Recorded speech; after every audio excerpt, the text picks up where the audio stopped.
অবশেষে সিবিআই এর জালে সন্দীপ ঘোষ দুর্নীতির অভিযোগে তাকে গ্রেফতার করা হয়েছে। এই যে দুর্নীতির অভিযোগ, তিনি দুর্নীতি করেছেন, এটা নতুন নয়। 2021 সাল থেকে এটা শুনে আসছি।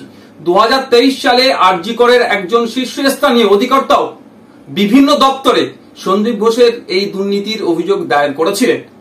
মুখ্যমন্ত্রীর নিজের দপ্তর থাকার পরও কেন এতদিন তদন্ত করা হয়নি? কেন সন্দীপ ঘোষ মহাশয়কে বারবার আড়াল করার চেষ্টা হচ্ছে? কি স্বার্থ এখানে লুকিয়ে আছে? কেন এই তদন্ত করা হয়নি? সিবিআই দুর্নীতির অভিযোগে তাকে গ্রেফতার করেছে।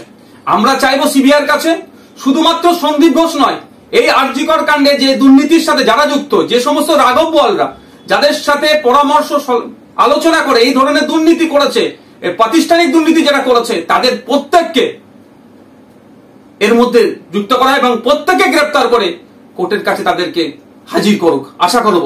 আর আমরা বারবার বলে আসছিলাম, তিলোত্তমার ধর্ষণ হত্যার শুধু নয়, এর পিছনে গভীর রহস্য লুকিয়ে আছে।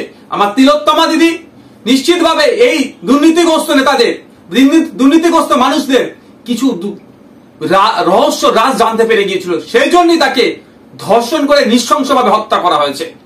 আমরা আশা করব সিবিআই এর মাধ্যমে আমরা ন্যায় বিচার পাবো এবং যারা দুর্নীতি করেছে, দুর্নীতির সাথে যারা যুক্ত, প্রত্যেকে সর্বোচ্চ শাস্তি পাবে। আর একটা প্রশ্ন তুলি এখানে সিবিআই এর কাছে জানতে চাইছি, বাংলার মানুষ জানতে চাইছে, এই ক্ষেত্রে এই ধর্ষণ এবং খুনের ক্ষেত্রে তিলোত্তমার সন্দীপ ঘোষের কি ভূমিকা ছিল? তার এখানে তিনি কি মাস্টার মাইন্ড প্লে করেছেন বা কি ভূমিকা তার ছিল খুন হয়ে যাওয়ার পেছনে বা ধর্ষণের পেছনে? সেটাও দ্রুত জনমানুষে আনুক। আগামী 5 তারিখে সুপ্রিম কোর্টে মামলা আছে, আমরা তাকিয়ে আছি সিবিআই এর পক্ষ থেকে সুপ্রিম কোর্টে কি সমস্ত ডেটা সেখানে সাবমিশন করে, তার উপর আমরা লক্ষ্য করছি। আমরা বাংলার মানুষ অধীর আগ্রহে অপেক্ষায় আছি। জাস্টিস ফর তিলোত্তমা কোনোভাবেই এই আরজি করের যে ঘটনা ঘটেছে মেনে নেওয়া যাচ্ছে না, মেনে নেওয়া যাবে না। আগামী দিনে এই ধরনের কোনো না ঘটনা ঘটে, তার জন্য রাজ্য প্রশাসন, সিবিআই এবং কেন্দ্র সরকারকে আরো সক্রিয় হতে হবে।